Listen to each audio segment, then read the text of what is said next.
யமதர்ம ராஜா வணங்கிய சுந்தரவரதராஜ பெருமாள் கள்ளழகர். மனிதனுக்கு ஆயுள் ரொம்ப முக்கியம்ல. ஆயுள் ஒன்று இருந்தாதான் மனிதனால் வாழ்க்கையில சாதிக்க முடியும். யார் எதற்கு பயப்படவில்லை என்று சொன்னாலும் நாத்திகவாதம் பேசுவது கூட மரணத்துக்கு பயந்து தான் ஆவார்கள். இந்த மரணத்திற்குரிய தேவன் யமதர்மராஜா.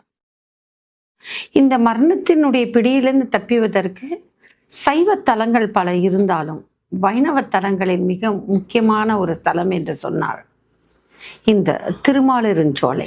யமதர்மராஜா வணங்கிய தலம் இந்த திருமாலிருஞ்சோலை பெருமாள். யமதர்மராஜா இந்த மலையில் தங்கி தவம் புரிந்து பெருமாள் காட்சி கொடுத்ததாக சொல்லப்படுகின்றன. தான் பெற்ற அந்த சுந்தர வரதராஜ பெருமாளுடைய காட்சி குலத்துடன் பெருமாள் இங்கே நிரந்தரமாக தங்கியிருக்க வேண்டும் என்றும் இங்கே இருக்கின்ற மக்களுக்கு அவர் அருள் புரிய வேண்டும் என்றும் யமதர்மராஜா வேண்டியதன் காரணமாக பெருமாள் கள்ளழகராக சுந்தரவரத பெருமாளாக நின்ற ஸ்தலம்தான் இந்த கள்ளழகர் அழகர்மலை பெருமாள். இந்த பெருமாளுடைய கோயில் விஸ்வகர்மாவால கட்டப்பட்டதாக சொல்வார்கள்.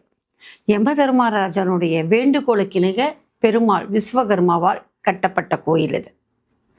எவ்வளோ பெரிய சிறப்பு பார்த்தீங்களா? தர்மராஜா வணங்கிய வேண்டிய இந்த பூவுலக மக்களை காத்திருவதற்காக கள்ளழகராக காட்சியளிக்க வரம் வாங்கிய ஒரு ஸ்தலம்தான் திருமாலிருஞ்சோலை பெருமாள் சுந்தர வரதராஜ பெருமாள். யாருக்கெல்லாம் மரணம் சம்பந்தப்பட்ட பயம் இருக்கின்றதோ, அகால மரணங்கள் அகால விபத்துக்கள்னா அடிக்கடி யாருடைய வீட்டில் நடக்கின்றதோ அவர்கள் எல்லாம் இந்த திருமாலிருஞ்சோலை பெருமாள் சுந்தர வரதராஜ பெருமாள் கள்ளழகர் என்னை சொல்லி அனைவராலும் அழகுடன் காட்சியளிக்கின்ற அந்த பெருமாளை வேண்டுங்கள். காக்கும் கடவுளாக இருக்கின்ற பெருமாள் திருமால் யாருக்கெல்லாம் மரண பயம் இருக்கின்றதோ, யாருக்கெல்லாம் நீண்ட ஆயுள் வேண்டுமோ அவர்களுக்கு கேட்ட வரம் தருகின்ற சுந்தர வரதராஜ பெருமாளாக யமதர்மனுடைய வேண்டுகோளுக்கு இணங்க காட்சியளிக்கின்ற ஒரு திருத்தலம் தான் திருமாலிருஞ்சோலை திருத்தலம் அழகர்மலை கள்ளழகர்.